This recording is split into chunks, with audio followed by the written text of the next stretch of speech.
RPR et l'UDF étaient contre l'IGF, l'impôt sur les grandes fortunes en 81. Quand ils sont revenus au pouvoir en 86, ils l'ont supprimé. C'est logique, ils étaient contre. Eh bien, la retraite à 60 ans, la 5e semaine de congé payé, le RMI, d'autres choses encore, ils ont voté contre. Il n'est pas illogique de penser, et même je le crois très sincèrement, s'ils reviennent au pouvoir, ils le remettront en cause. Nicolas Sarkozy? Oh oui, juste un mot, que Dominique Strauss-Kahn se rassure, je n'ai pas l'intention de devenir socialiste. D'ailleurs, ça serait bien singulier que je sois le seul en France à vouloir rester ou devenir socialiste, moi qui ne l'ai jamais été. Je voudrais lui dire que moi j'ai voté pour le RMI, et j'ai voté pour la retraite à 60 ans, que les choses sont claires. Alors, je dis que je ne le ferai pas, pour un certain nombre de raisons, et la première, c'est que je n'en ai pas parlé pendant ma campagne présidentielle. Ce n'est pas un engagement que j'ai pris devant les Français, je n'ai donc pas de mandat pour faire cela.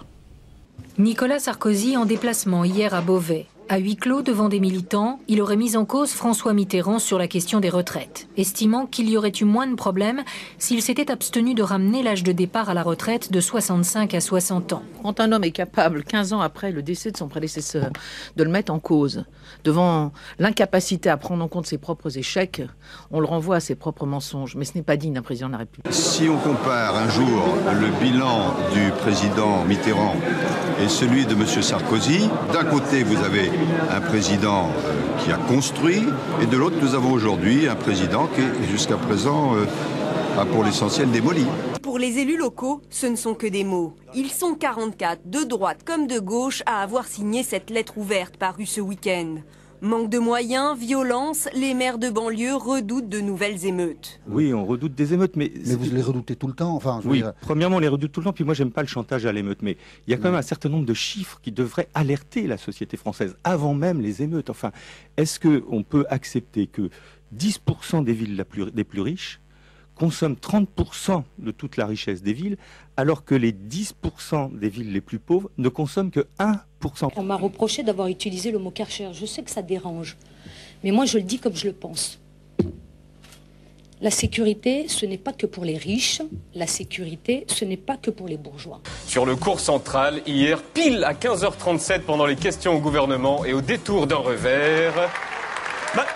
c'est qui ces trois-là? Oh, le député PS Bruno Leroux, mais aussi...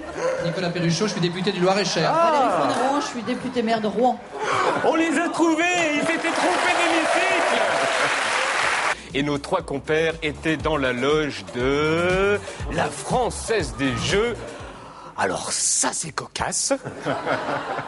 Car nos trois compères ont été trois des principaux acteurs à avoir défendu le monopole de la société à l'Assemblée lors des votes sur l'ouverture des jeux en ligne. La preuve sur les papiers officiels et la preuve aussi en images. On a bataillé récemment justement avec la Française des Jeux sur les paris en ligne. On a beaucoup ferraillé ces dernières semaines sur ce sujet. On résume, 3 députés dans une loge privative de Roland-Garros, louée par une société qu'ils ont défendue pour le vote d'une loi, tout ça pendant les questions au gouvernement.